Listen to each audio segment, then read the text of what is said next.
নাজিমুদ্দিন শাহীন ভাই আমাদের আজকের এই খেলাকে আরো উপভোগ্য এবং অনুষ্ঠানকে সমৃদ্ধ করেছেন উপস্থিত হয়ে।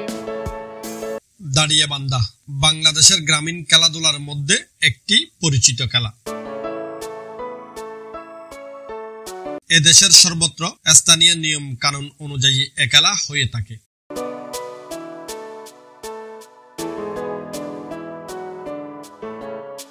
প্রতিটি দেশের নিজস্ব সংস্কৃতির অবিচ্ছেদ্য অংশ খেলা। বাংলাদেশের প্রচলিত বহু গ্রামীণ লোকজ খেলা রয়েছে, তার মধ্যে একটি দাঁড়িয়াবান্ধা।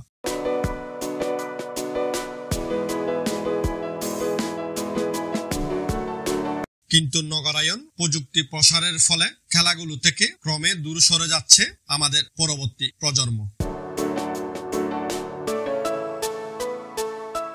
শিশুরা অভ্যস্ত হচ্ছে কম্পিউটার, ট্যাব, মোবাইলে খেলায়। গতকাল রাতে ভাষা শহীদদের স্মরণে ডাক্তার শহীদুর রহমান স্মৃতি সংসদের উদ্যোগে দাঁড়িয়াবান্ধা খেলার আয়োজন করা হয়। ফটিকছড়ি পৌরসভার ৫ নং ওয়ার্ডের বেল্লার দোকান এলাকায় এই খেলা অনুষ্ঠিত হয়।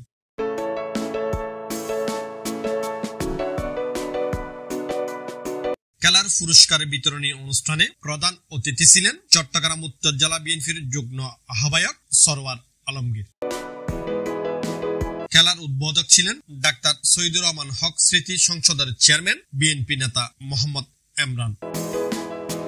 এ সময় অন্যান্যের মধ্যে উপস্থিত ছিলেন বীর মুক্তিযোদ্ধা মাহবুবুল আলম চৌধুরী, বিএনপি নেতা মোবারক হোসেন কাঞ্চন, সাবেক চেয়ারম্যান ফরিদুল আলম, নাজিমুদ্দিন শাহীন, সরোয়ার মফিজ সহ এলাকার গণ্যমান্য ব্যক্তিবর্গ।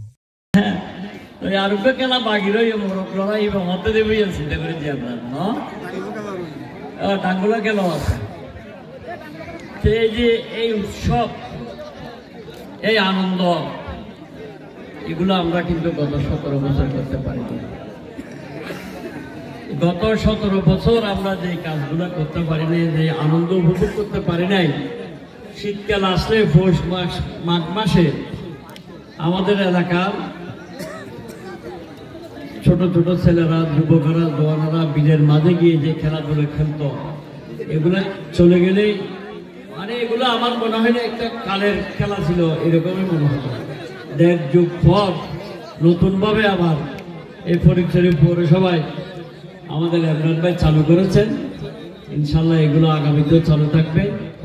সামনে এই পুরনো খেলাগুলোর সামনে এনেই আমাদের ছাত্র সমাজ যারা নতুন নতুন বড় হচ্ছে, ওরা দেখবে আমাদের মুরব্বীরা কোন খেলা খেলতো, কোন সময় ফাঁস করত।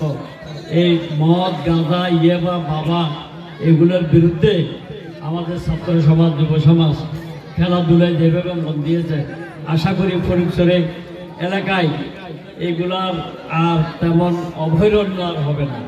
মদ, গাঁজা, কি বাবা, ইয়ে বাবা, ডাইল, আর কি কি নাম আছে বলো না তোমরা, এই ট্যাবলেট, ট্যাবলেট, এগুলো থেকে ইনশাল্লাহ মুক্তি পাবো। লেখাপড়ার পাশাপাশি আমরা খেলাধুলায় থাকবো। খেলা শিখছি, খেলাটা খুব সুন্দর হয়েছে, সবার মধ্যে আন্তরিকতা রইল এবং কৃতজ্ঞতা প্রকাশ করে আমার বক্তব্য